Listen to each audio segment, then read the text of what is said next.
Salut à toutes et à tous, bienvenue sur ma chaîne Ciné Série Galaxy. Ça me fait plaisir de vous retrouver pour une nouvelle vidéo. Alors ça me fait plaisir de vous retrouver pour une vidéo, mais ça me fait pas plaisir de parler du film dont je vais vous parler.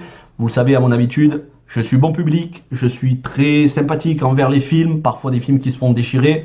Là, je vais pas vous mentir, j'ai détesté ce film profondément. J'ai trouvé qu'il était nauséabond, dangereux dans son message. Ce film, c'est Promising Young Woman de Emerald Fennell, une réalisatrice, scénariste, actrice. Il est sorti en décembre de l'année dernière, en décembre 2020 aux États-Unis, nommé 5 fois à l'Oscar, nommé 4 fois aux Golden Globes. Il a été nommé notamment pour meilleure réalisatrice, meilleur scénario original, meilleur montage, meilleure actrice et meilleur film. Voilà, je crois que j'ai tout dit. Et il a remporté l'Oscar du meilleur scénario original cette année. Je m'étais pas trop renseigné sur le scénario avant de voir le film, c'était probablement mon erreur, d'habitude je me renseigne un peu plus. Je pensais qu'il s'agirait juste d'un polar de vengeance de femmes, ce que j'aime beaucoup. J'adore Kill Bill, c'est un de mes films préférés. J'aime bien les girl power, regardez, j'ai bien apprécié Birds of Prey, qui pourtant s'est fait déchirer et taxé de féministe. Mais ce film-là, écoutez, je vais rentrer dans les quelques points positifs. Vous savez que c'est mon habitude, hein, toujours un petit peu de nuance. C'est pas parce que là je vais donner du positif que pour autant je vous recommande le film. Hein. Mais voilà, sur les 3 points positifs, Carey Mulligan, qui est l'actrice principale de ce film, qui porte le film sur ses épaules, son interprétation est sans faille, rien à redire. Elle est charismatique. Elle joue très très bien. Moi je vous conseille plutôt Drive de Nicolas Winding Refn avec elle, ou mieux encore Loin de la foule déchaînée de Thomas Vinterberg, où elle donne la réplique à Matthias Schoenaerts et Michael Sheen. Elle est excellente. Autre actrice dans le film, on a Alison Brie qui joue un rôle moins joyeux que d'habitude. Elle est plutôt cantonnée à des rôles dans des comédies américaines. Alfred Molina qui fait un des rares rôles masculins, ainsi que Clancy Brown. Et puis on peut avoir une petite apparition de Christopher Mintz-Plasse que vous avez vu notamment dans Kick-Ass. Je sais plus si c'était le 1 ou le 2. Bref, voilà pour le casting. Pour ce qui est du scénario, ben voilà, je vais vous le dire très clairement. Le scénario, on y suit Carey Mulligan qui joue Cassie.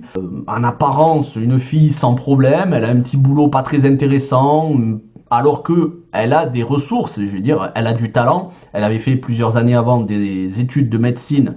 Elle était parmi les premières, elle était très douée pour ça, mais voilà, aujourd'hui, elle fait un petit boulot. Sa seule amie dans la vie, c'est sa patronne et ses parents, chez lesquels elle vit encore à l'âge de 30 ans. Mais la nuit, elle se transforme en une autre personne, elle a une double personnalité, elle va traquer les hommes pour les humilier. Comment ça ? Elle va tout faire pour se faire passer pour une prostituée dans les différents bars, pour piéger les hommes, les amener à fauter, les amener à vouloir tout simplement lui faire des attouchements, voire pire, la violer. Elle les chauffe à fond et une fois qu'elle les prend sur le fait, elle les humilie et elle les fait chanter. Et c'est son but dans la vie. Elle ne fait que ça. Elle utilise énormément de moyens, elle est très dangereuse, elle peut même aller jusqu'à menacer la vie physiquement des hommes auxquels elle s'en prend. C'est une sociopathe et le gros point négatif du film, et c'est pour ça que moi je suis absolument pas d'accord avec ce film, c'est qu'on nous l'a fait passer pour une justicière. On essaye de nous justifier toutes ces actions sur l'autel du patriarcat. On veut faire payer les hommes. On le sait aux États-Unis en ce moment et depuis 2017, bon c'était déjà un petit peu le cas avant, mais surtout depuis 2017 avec le hashtag MeToo balance ton porc, la cible principale c'est le mâle blanc hétérosexuel. C'est comme ça, c'est pas moi qui l'invente, hein. C'est les médias américains, c'est les journalistes, femmes ou hommes, mais surtout femmes aux États-Unis. Le mâle blanc hétérosexuel, c'est la cible du cinéma, des médias en général, et des réalisatrices et actrices. Et là, pour le coup, alors pas toutes, hein, heureusement, et là, pour le coup, c'est très criant dans ce film. Le but est d'humilier les hommes, le but est de nous montrer, et c'est très clairement expliqué, que tous les hommes, il n'y a pas d'exception, ce sont tous des violeurs en puissance, potentiellement.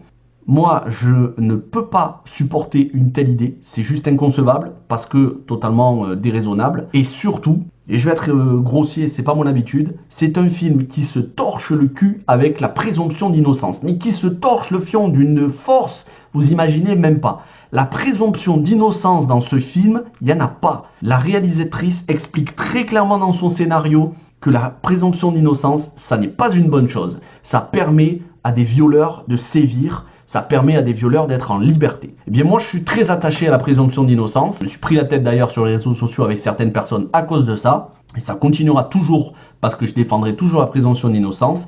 Donc un film comme ça, pour moi, c'est nauséabond, le message est dangereux. Alors oui, il y a trois possibilités. Soit je me suis trompé totalement, ce qui peut arriver, je n'ai pas la science infuse, je ne connais pas tout et je n'ai pas la vérité absolue. Je peux me tromper, peut-être que j'ai mal compris le film du début jusqu'à la fin. Peut-être que pendant les 1h50 où j'ai essayé de comprendre le film, je suis passé à côté. C'est une possibilité. La deuxième possibilité, c'est que la réalisatrice voulait être plus mesurée. Elle voulait faire preuve d'un petit peu plus de, comment dire, de tact, de bon sens. Mais elle a été très maladroite dans l'exécution. La troisième possibilité, c'est que tout ce que je viens de vous dire dans cette critique s'avère vrai. Et à ce moment-là, comme c'est un film féministe, hashtag MeToo, balance ton porc, anti-patriarcat, tous les hommes sont des violeurs, non à la présomption d'innocence, ben non seulement moi je vous recommande pas ce film, mais surtout je ne veux jamais plus le regarder. Je veux dire, je veux même plus entendre parler de cette réalisatrice. Si ça se trouve, elle va faire des super films par la suite. Mais ça y est, moi c'est terminé. Une réalisatrice comme ça, c'est poubelle. Pas elle, hein, mais ses œuvres. C'est fini, je veux même plus en entendre parler. Je suis très déçu d'ailleurs du choix de Carey Mulligan qu'elle ait choisi de jouer dans ce film-là, mais en même temps, je suis pas très étonné. C'est en ce moment la mode aux États-Unis, faire des films où on descend les hommes, non pas parce que certains sont mauvais, mais parce que ce sont des hommes, en raison de leur nature d'homme. Tout simplement, comme je vous disais, le mâle blanc hétérosexuel est la cible aux États-Unis, et c'est la cible de ce film. Donc, non, je vous recommande pas le film. Après, dans l'idéal, le mieux c'est de vous faire votre propre avis. Moi, je ne suis pas votre maître à penser, ni maintenant, ni jamais. Faites-vous votre propre avis. Et puis après, vous me direz ce que vous en avez pensé. Si vous avez vraiment aimé le film, je suis curieux de le savoir. Hein, en respect, pas la peine d'insulter. Parce que bon, voilà, moi je vous insulte pas. Hein. Si vous voulez vraiment, si vous avez aimé ce film, je respecte. C'est votre choix, c'est votre avis, il n'y a pas de problème. Mais moi, ça passe pas et ça ne passera jamais ce genre de film. Voilà, je suis désolé, c'est pas une critique positive pour une fois, ça change. Mais on se retrouve très vite pour de bien meilleurs films, notamment The Father avec Anthony Hopkins qui a obtenu cette année l'Oscar du meilleur acteur. Et pour le coup, si je devais vous recommander une œuvre télévisuelle féministe, je vous conseille la série Sky Rojo sur Netflix dont j'ai fait la critique. La deuxième saison arrive cet été. C'est une œuvre engagée contre la prostitution des femmes et c'est bien meilleur. Sur ce, merci, portez-vous bien. Et puis bon, moi je vais essayer d'oublier ce film parce que j'ai quand même perdu 1h50. Ciao ciao, bye bye.